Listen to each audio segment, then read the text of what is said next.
Welcome to the Crease Square Nail Masterclass.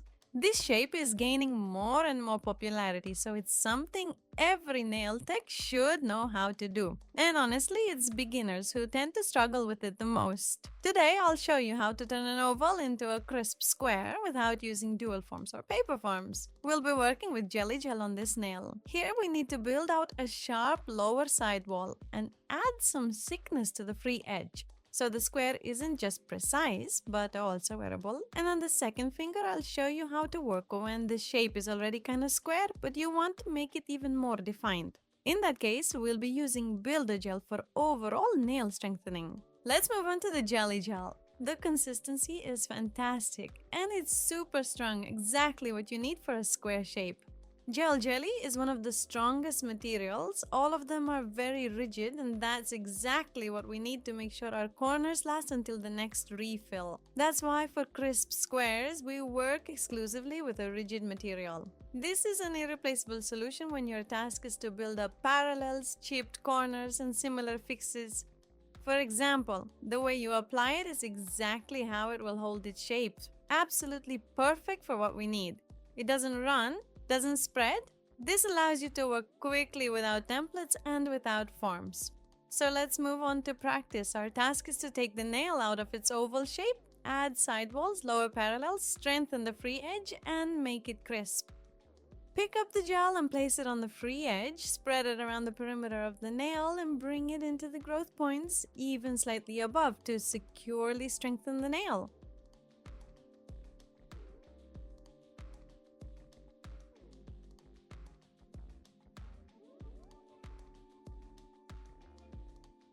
Right now, we've created a wet frame and set the free edge thickness so that later we can file out the natural nail and create a nice arch.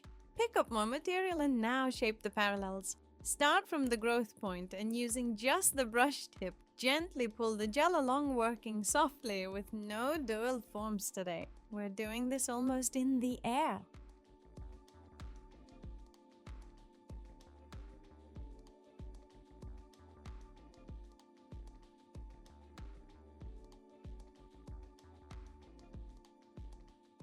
From the top view, we've already added a sidewall, but from the side view, we don't yet have a lower parallel. That's why we need to pull the gel further down so it continues the nail plate. With the brush tip, drag the gel until you see it has closed the growth point and until you have a straight lower parallel. If you see there's not enough gel, make sure to add more. It's always better to have a slight excess and then file it down than to leave too little and end up with a weak, unstable square. As you can see, the gel is extending the nail plate. Now I'm assessing it from the top, making small adjustments and switching between the top and side views.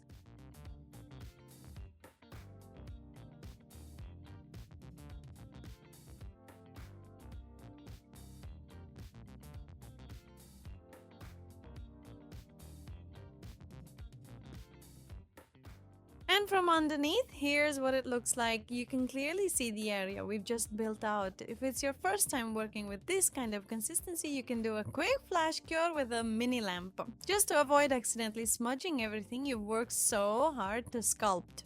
10 seconds is more than enough to let the gel grab and stay in place. And then we repeat the exact same steps on the other side. I'm showing this masterclass on short nails on purpose because this is exactly the length clients request the most right now. A crisp, short square. And our main goal is to learn how to build it up in a way that keeps it strong and durable. The most common mistakes happen during the filing stage, but it's also easy to make slip-ups while applying the gel. That's why it's super important to check the nail not just from the top, but also from the side. If the gel touches the skin, don't stress. You can easily file that off later. Once you've applied the gel and checked it from every angle, only then is it safe to send the nail for full curing.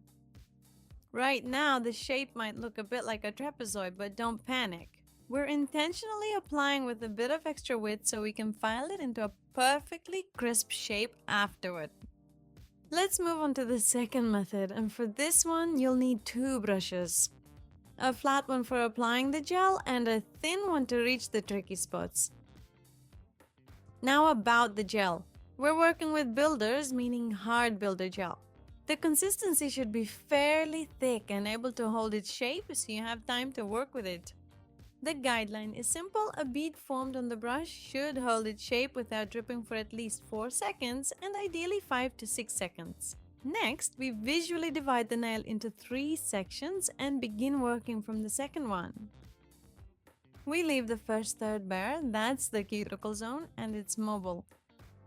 Since builder gels are rigid, we skip that area to prevent chipping near the cuticle and start just a bit lower. So first we brush a thin layer over the bottom 2/3 of the nail with our flat brush, making sure the gel gets everywhere. Pay close attention to the sidewalls, they need to be fully coated too.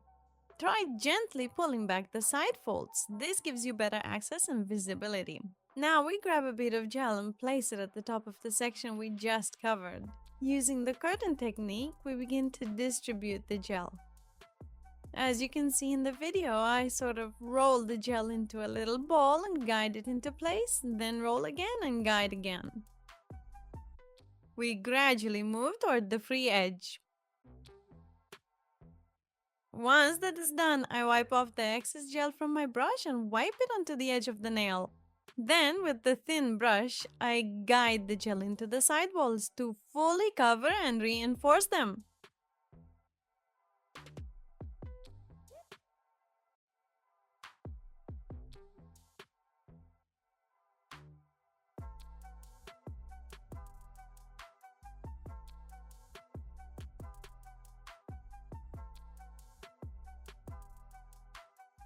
After that, I start pulling the gel from the central zone toward the free edge, but with very light movements. Don't press hard on the brush. Since the gel is thick, it also holds its shape in the air for a few seconds. Here too, the gel might touch the skin at the growth points, and that's okay.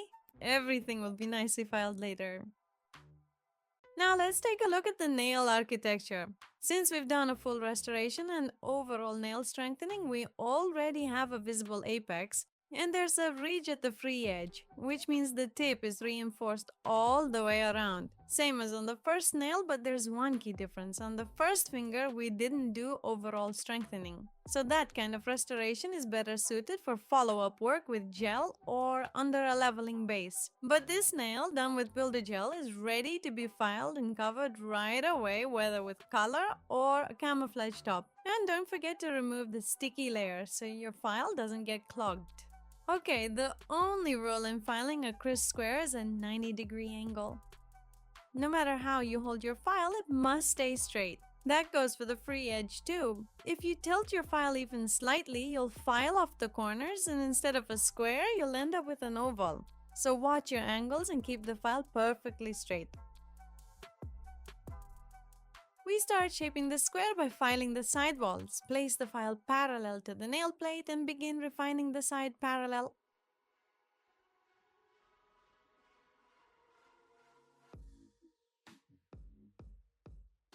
Keep filing until you see that sharp, straight, clean wall appear.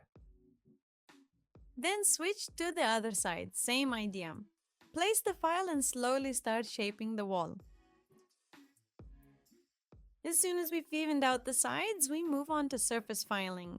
Here it's the same, place the file flat against the surface and gradually file down the gel's thickness, adjusting it on the free edge as you go. And after you run the file over a few times, you'll see 2 matte islands appear. These are the spots where the file is already working. In the center, there will still be some shine left, which means the gel is at different heights and we need to level it out. Once the surface becomes evenly matte, that's when the crisp square shape will start to take form. We keep filing until we see that coveted solid stripe from the file. This means the gel has been leveled to the same height. Then we start gradually moving from the center to the right or left to even out the gel's thickness across the entire surface. Remove the dust, and I immediately see glossy spots. As you already know, this means the gel's thickness is still uneven, so we fix that right away.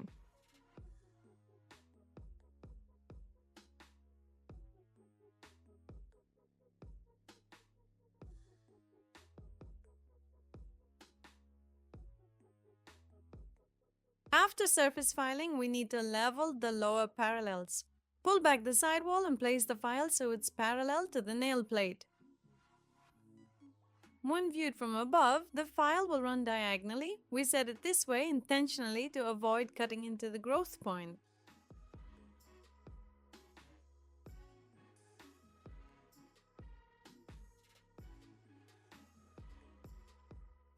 Only after that can we move on to refining the free edge.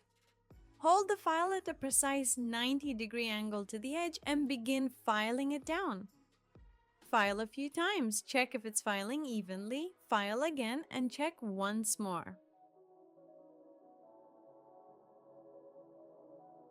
When you feel like everything is straight, turn the client's hand away from you and look from their side. In this angle, you'll clearly see where adjustments are still needed.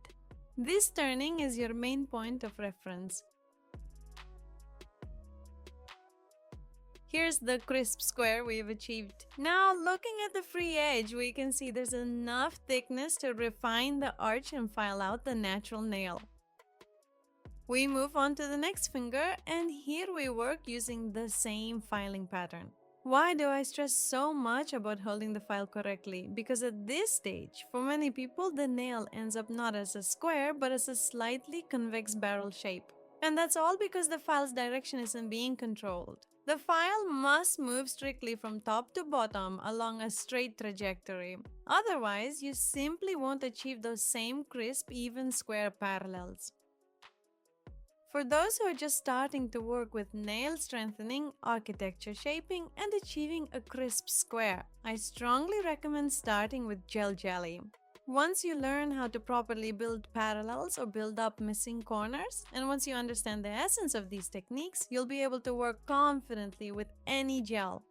Gel jelly gives you the time to think about where to pull it, and it's convenient to work with because it will hold its shape and won't flow anywhere. Meanwhile, we're already shaping the free edge of the nail where it used to be oval.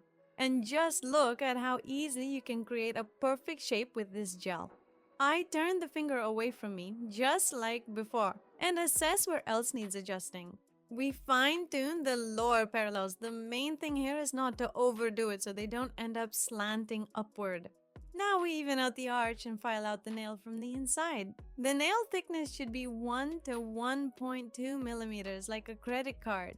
We set the EFL speed no higher than 20k in forward mode. We don't need high speed here. Using the bit tip, we start refining the arch while looking at the free edge. Control is crucial here so the bit doesn't slip and knock off the nail's corner.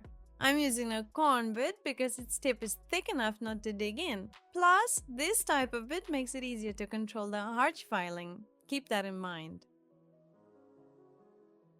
That's it, our crisp square is ready for the next step. Whether it's a base coat, color, or even build a gel, that's entirely up to you. Bye bye, beauties!